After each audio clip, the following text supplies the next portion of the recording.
Battles are a major focus of Field of Glory empires, and you have a lot of choice in how you conduct them. Welcome to the Battles tutorial. You can play the battles quickly within the game, or if you own Field of Glory 2, you can play tactical battles.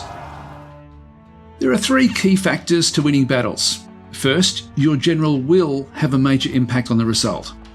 Second, the composition of your army should be large enough to cope with flanking maneuvers, comprise units that work well in the terrain, and have a good balance of fighting and support units. And third, you'll be wanting your army fighting fit and ideally to be experienced veterans. If you're expecting to be attacked, you'll have to decide if you wish to meet the enemy in the field or if you should garrison your army inside the walls of your city. Before a battle begins, you will be presented with options to view the battle in detail in empires, to just view the results, or to fight the battle tactically and export the battle to Field of Glory 2. Please note that only field battles can be fought in Field of Glory 2, not naval battles or city assaults. Fighting a combat round in Empires is disarmingly quick and simple, but there is a lot going on. Terrain will dictate the frontage of the combat, from 3 tiles wide in alpine terrain to 16 wide for naval battles. This battle is fought on a plain and has a frontage of 12 tiles. Units deploy automatically with the strongest in the centre. In the ranged phase, skirmishers and archers, shown with a yellow square, will pick a random target, shown with an orange crosshair, and fire concurrently. Damage dealt in the ranged phase is only applied against the effectiveness points, not the hit points. Skirmishers will then move back to the support line. The main combat is fought in a series of duels, where units in each rank fight against their opposing number. The attack and defence ratings of the duelists are the sum of their combat rating, terrain factors, and their support units. Depending on the level of the general, 1 or more 10-sided dice will be rolled with the best result added to the rating. Factors such as unit experience and freshness could mean that some of the dice will be re-rolled to reflect the quality of the unit. The best die result is added to the rating, and damage is the difference between the two. The damage alternates first from the unit's effectiveness points, then from its hit points. Units can survive if their effectiveness is reduced to 0, but when a unit's hits are exhausted, that unit is destroyed. Cavalry can evade and avoid taking some damage, and skirmishers, although weak, will often inflict some extra damage even in defeat. Flanking occurs when one line extends past the opposing line. This can be devastating, so ensure you always have the frontage well covered. If one side inflicts enough damage, the battle will end in pursuit, where the attacker will try to chase down the remnants of the opposing army. If the result is a draw, the battle will continue as a new combat round within the same game turn.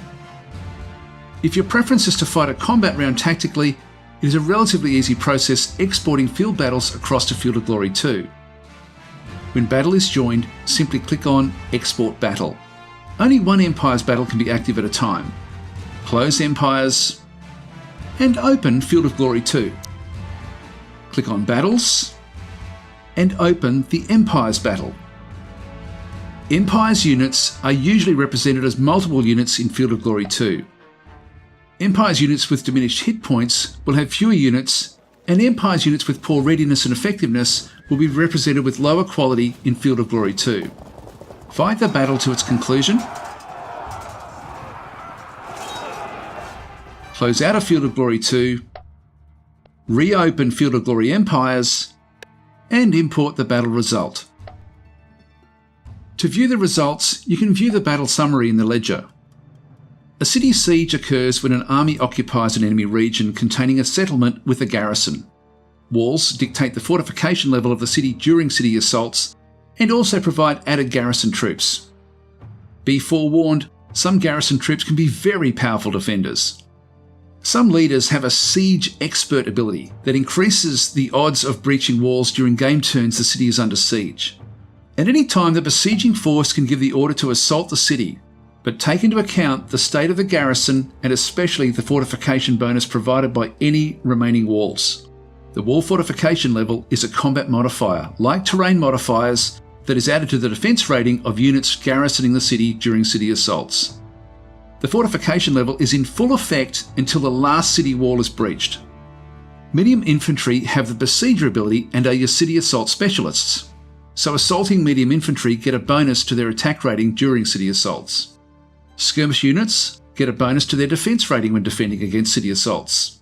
Keep in mind that skirmishers are often supporting heavier frontline troops, and this bonus can make assaulting cities even more daunting.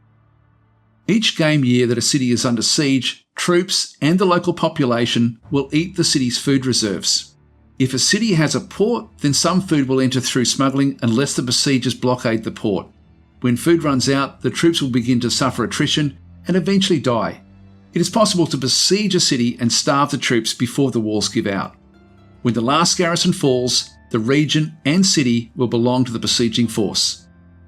For more detailed information, make sure you check out the in-game help by clicking on the question mark or reference the comprehensive manual.